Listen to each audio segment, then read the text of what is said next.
She raced down the aisle to help wheel Mrs. Duncan into the church. There may not have been any family in the church today, but Mrs. Duncan was there, and that was something. Lillian wouldn't approve of the rush of affection that flowed through Laura as she adjusted the blanket over Mrs. Duncan's legs. She was only the help, after all. But other than Lillian, Mrs. Duncan had been the one constant in Laura's life. And even though the old woman was lost somewhere inside her own mind nowadays, she was the last tangible piece of home Laura had now that her grandmother was gone. Laura settled Mrs. Duncan and took her place at the front of the congregation. The ceremony was long and dull. Old politicians talked of their enduring relationship with the esteemed Woodhouse family. Old friends recounted stories of a fragile Lillian who relied on her faith in God to face the many trials of life. The stories were cold, pale outlines of a woman they barely knew. Laura stared at the crucifix above the altar, holding in a groan. This wasn't the real Lillian. Not the Lillian Laura knew anyway. The grandmother who'd sat with 4-year-old Laura in her lap reading her Dr. Seuss. The woman who'd tucked Laura into bed every night until she was 10. The warrior who'd taught Laura how to be strong and independent. Her beloved Nan. The priest called her up to speak. She would set the record straight. She would show them there was so much more to Lillian than they knew.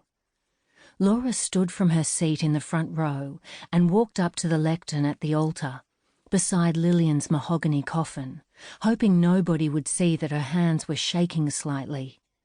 She cast her eyes over the crowd and saw a middle-aged woman in a poorly fitting black dress fumble her way into the pew beside Maya. Everyone turned around at the kerfuffle. Laura stared at her icily. How dare she? The priest stepped beside Laura and touched her hand gently.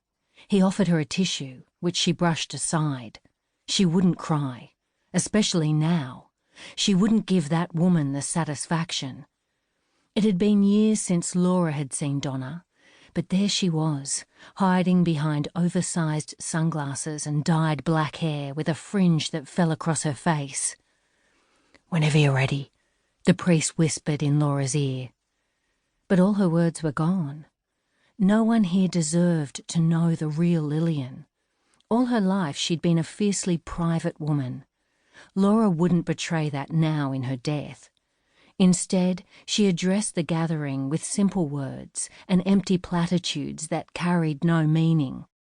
A throwaway anecdote about a loving grandmother, a quote from Lillian's favourite poem. Laura would keep her memories of Lillian to herself, deep inside her heart, where no one here could touch them. She watched as Donna pushed her sunglasses to the top of her head.